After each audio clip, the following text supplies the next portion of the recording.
Welcome back to our Dream in the Woods. Got changing things up a bit. I got Josh from Byers TimberTech here. He has a new computer module for the lift, and he's going to install, and we'll give it a test run and see how it works. Appreciate Josh over the years. I think I've known him, and just coming over and trying new products out for me, and appreciate that. So I guess since he gave me this, I'm going to say this is a sponsored video. So appreciate Josh and TimberTech, and let's get to it. All right, Josh is back from Byers TimberTech. Yeah. Got a new toy. Yeah, so this will be replacing your current control box. Okay. And this will do everything that one does with the measuring and the curve, except for this one has our go-to feature on here. So you'll be able to type in, it's got some presets already here, but you can load it into whatever you normally cut. Okay. And all you're going to do is you're going to push go to and up, and it'll bump up. Or go to and down, it'll bump down. It automatically goes for slack adjustment when you're going down. Okay. And then you can push go to and 0, and it'll go back to 0. I thought you would really like that on this. Yeah, yeah. But yeah, it's got all your presets. It's all the stuff that you've been familiar with for a while now, just better. Better. All right. Let's get it on and get it tested. Yeah.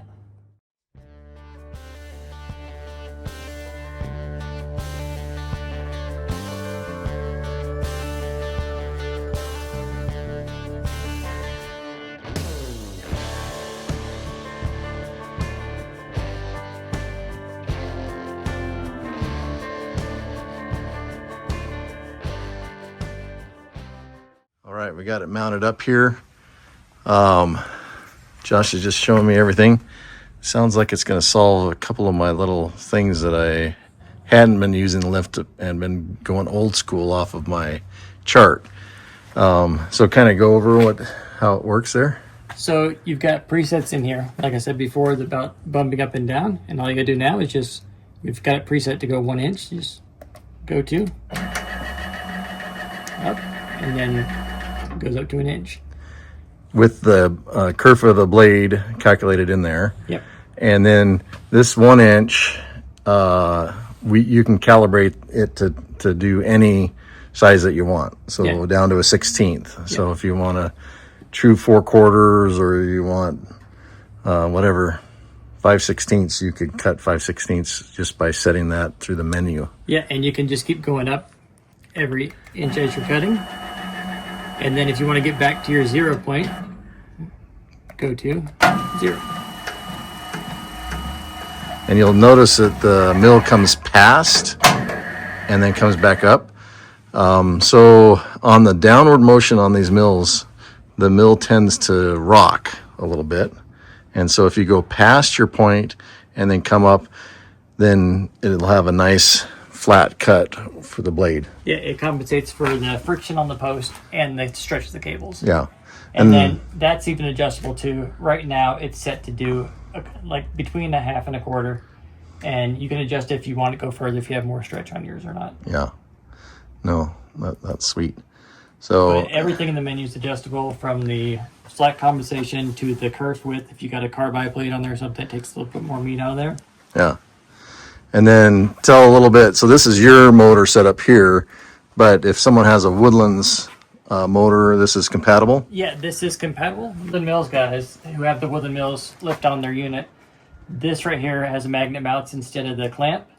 And then we have a measuring device here, and then you just anchor this to your mill. Ah, okay.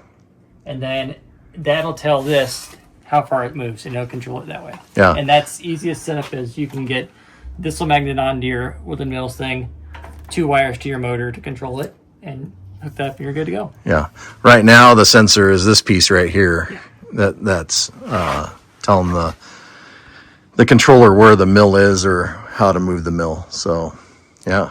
So that'll be nice for people that have already bought the motor on the Woodlands mill and just buy that unit separately. Yeah. Yeah.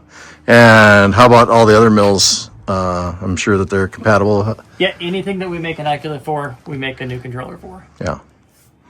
So, all right. Okay, so just playing around with different pieces. So this is the encoder is what you're calling that? Yeah, it's the encoder that's how it measures. Yeah, so this would, if you had an existing Woodlands power lift, then you would put this on that, and then it would have this wire. Yeah. That is how it's going to tell where the mill head is, tell the computer and the lift. So super easy, just that one knob that is already there. So sweet. It's right on there, and then you just hook the hook down here on a bolt or whatever's handy. Yeah, easy. Same. So I want to go up an inch, just like that. Awesome.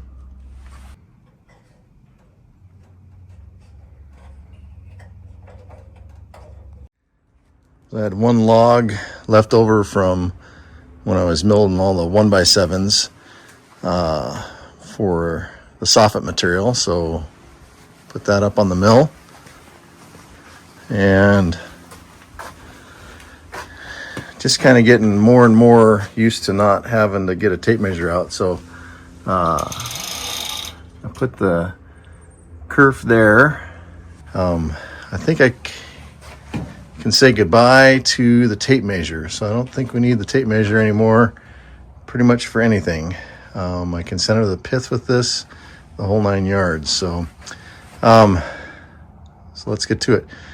I have this set at 6 inches up on my scale, and I have this at 0. And then if I go to menu, go to settings, then right now I have 2 preloaded. I could create a new one, so let's go down. If I create new, then I can go and say I want to make a 2-inch one.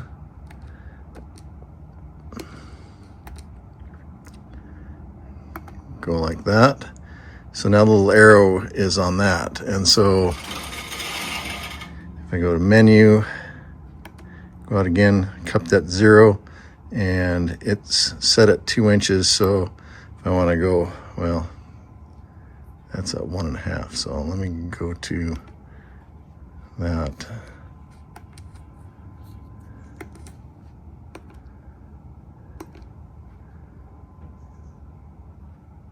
I think that's right. Go to, so now I'm at 2. I go up 2 inches. This accounts for the kerf of the blade. So then I can make a 2-inch board there, knowing that I can go back to 0, and that'll be 2 inches. If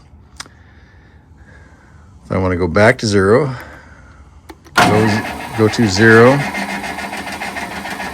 The machine will actually go past and then raise up, because as you're going down, the head wobbles a little bit, and so if you go past it and then pull it back up, it'll have an even flat blade.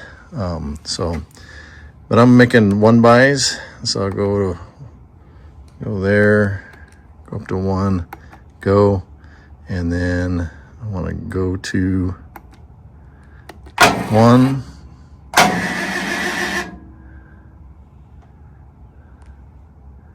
Still at 0. Go to up. So now I'm at 1, but I think I can get at least one more board out of that top piece. So I'm going to hit 0. So that's my new 0 mark. Go to move head up.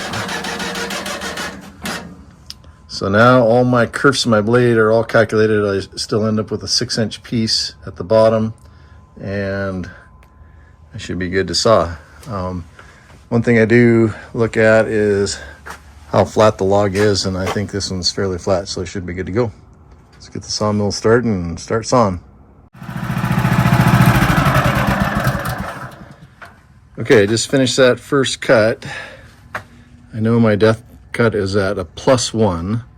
I'm going to go ahead and just lift the sawmill up.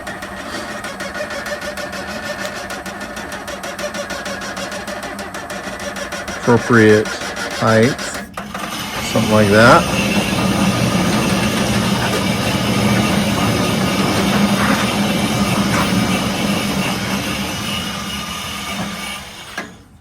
Now I want to go to my 0.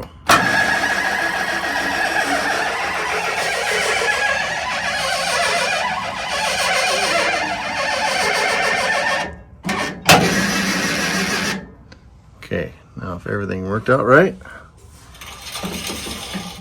that's my 1-inch board raring to go. And then, so then I'll make that board hit 0. Well, it's already at 0.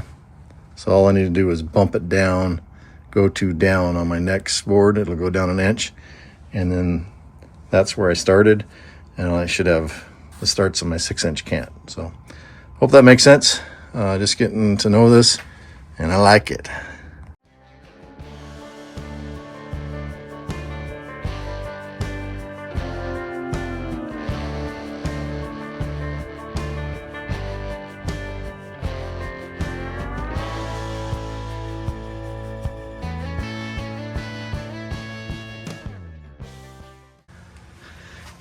So at this point I have my half cant, I don't know what you call that, slab up there, and I think I have the blade at a height where I get a full board out below it. And so before, I would be working off of this gray line here that is the 1-inch line, so I'd have to accommodate that, but I don't have to with this, and so I can 0 here, and then the next time down I can go to down and do 1 inch. So there is a limitation, and I'll go over that next.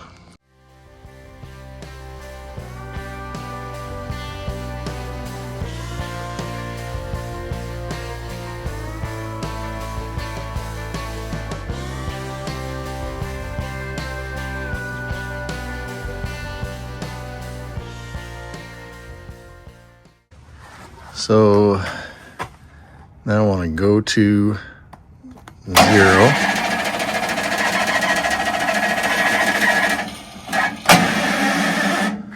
Okay, so now I'm back to where my last cut was. Go to down.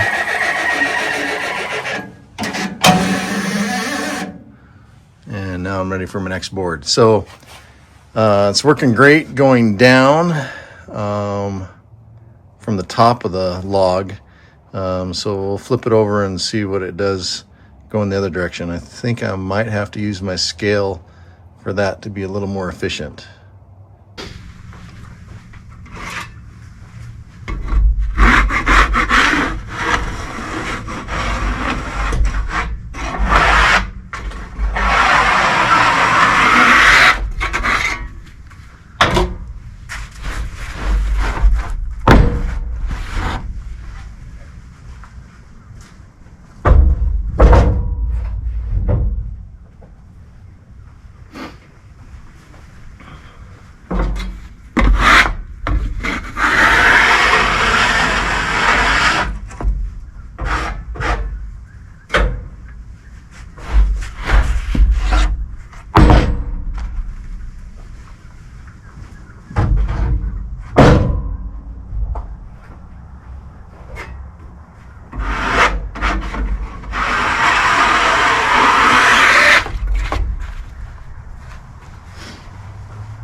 Okay, got my cant flipped over there.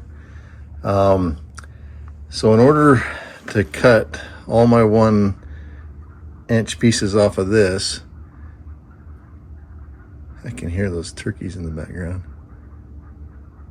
They're making all kinds of noise.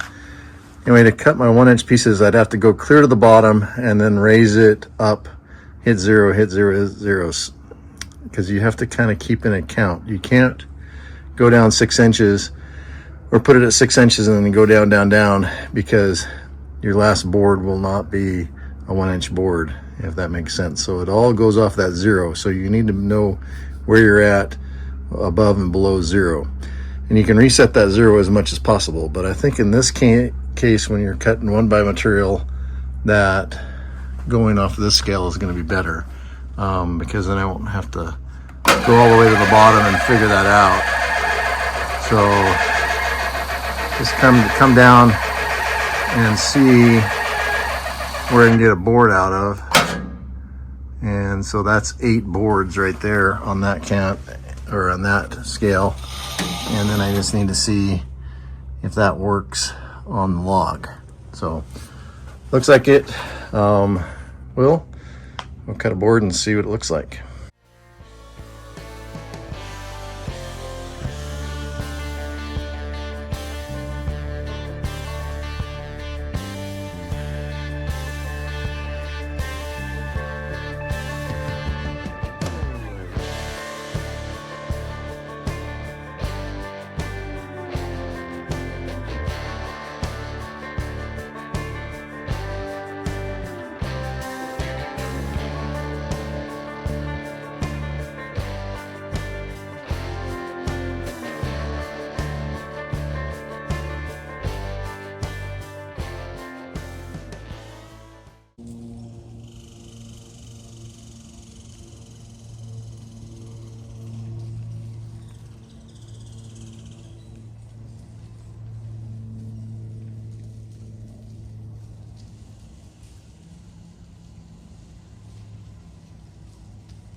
It's the next morning here.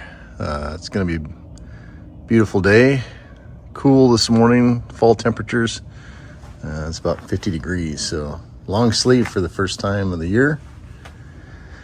Last night I finished the 1 log and then went over and sawed up another one of the premium Doug Fir logs. And so I have it on this is the middle section on the mill. That first log from yesterday yielded 15 boards, so that's good. I do feel like I was getting quite a bit of cracking, checking in the end grains, and so I did put some sealer on the end. Kind of, I don't know, it was cold, so it didn't apply that well, but we'll see if that makes a difference. And yeah, a little better log here, so hopefully get more than 15. I'd say more like 17 or 18 boards out of this log. These are all 1x6s. They're going to be interior nickel gap cladding or wall and ceiling for the interior of the barndominium. So good looking stuff. Saw's running good. Everything's clicking like it should. So trying not to use my tape measure. If you come down and you center the pith there on the blade, then all you should be able to have to do is zero your width out,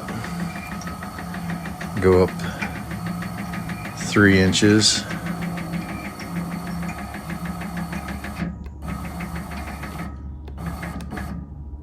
just like that. Now I know I'm 3 inches above the pith, so I hit 0, and now I'm at a starting point to take whatever kind of flitches off of that top of that log, which it looks like I can at least get 3. And then I will flip the log 180, take what I can off the bottom, make a 6-inch big slab there, and just continue on. So no tape measure, no measuring. Before I would try try to center that pith with a level and then go up and try to make whatever kind of cant I wanted, but this is much faster. So let's get this on.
So first, 1, 2, 3, 4 cuts, 3 flitches. So these pieces are called flitches if they have bark on the outside or the natural log.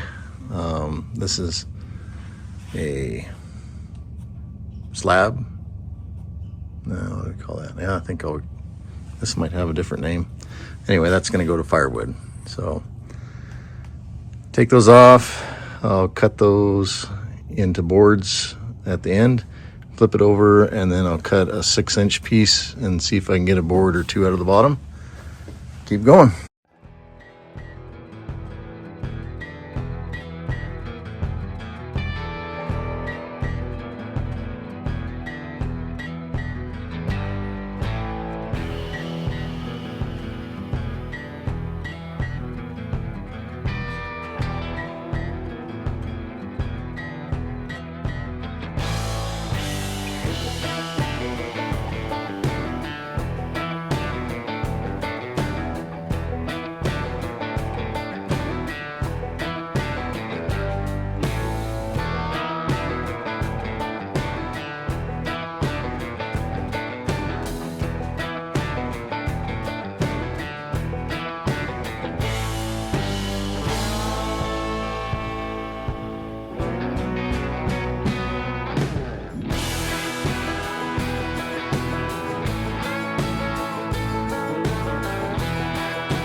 Okay, second side here. So I have my 6-inch, start on my 6-inch cant, and then 2 1-inch flitches.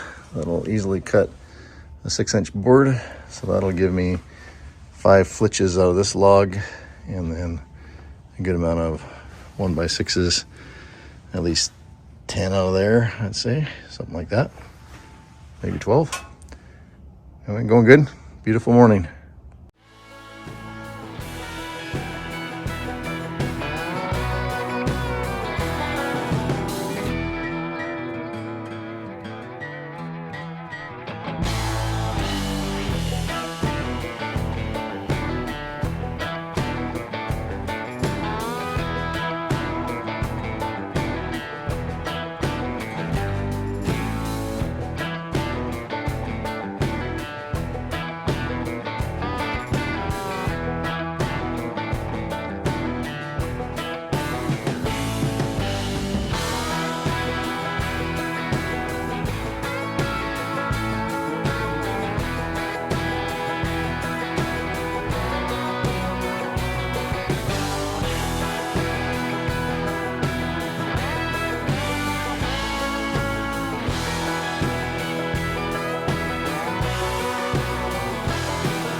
So this is the second log out of that tree.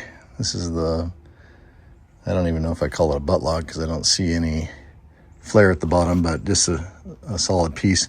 16 on this end, 17 on the far end. Leveled it up, looks good. So continue to try to center the pith. I think that always makes good lumber, even though we're not making timbers, and gets the most production out of it. So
Getting ready to do a blade change here. How I determine when the blade change needs to happen. The sawmill pushes a lot harder, so that's one thing I can kind of deal with that.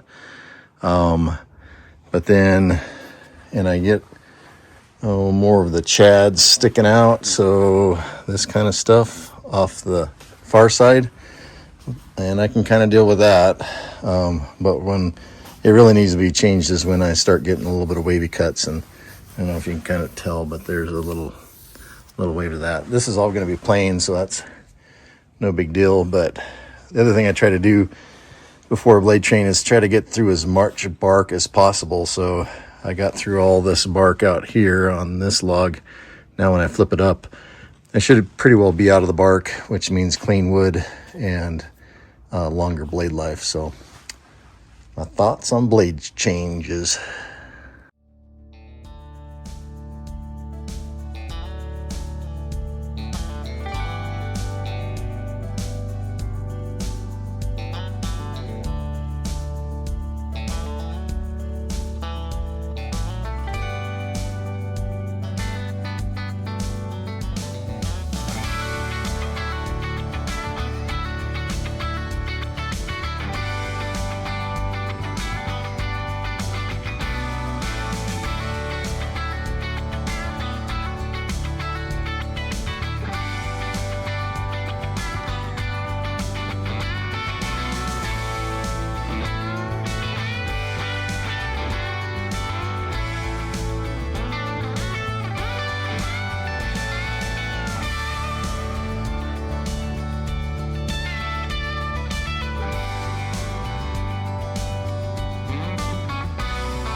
So I got both those logs down to 6x10 cants. Actually, they're a little more than 6x10s, enough to get 10 boards out of there. So they're more than that. They should be closer to 11. And about 9/16. So that accounts for the blade kerf. And so now I'll be able to zip, zip, zip. And then I think I have 11 of those to cut, and so 20 and 11, and then I think I got 6 already out of those 2 logs, so pretty good amount. Stacking them up, getting to be all in the shade, which I appreciate. Went from 50 degrees, it's going to go to 75 or 78 today.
Well, there's 11 flitches cut down to 1x6.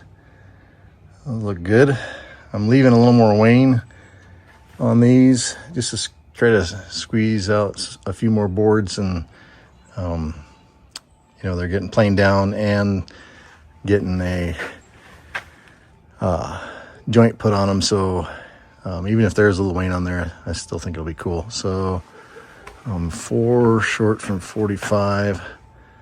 So that'll be 52 boards out of 3 logs.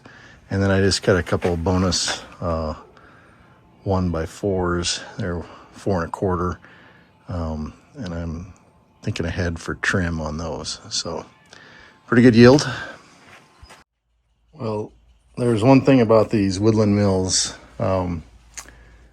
They're highly modifiable, I would say. Probably any sawmill is. And you just keep on trying to get more efficiency and better lumber, and make it easier on yourself. It wasn't too long ago where I came up with this little device here. This is a 1-inch piece of plastic tied on there, and then I'd put that at the log, and then I'd bring my blade up underneath there, and that would be my fast way of cutting 1-inch pieces.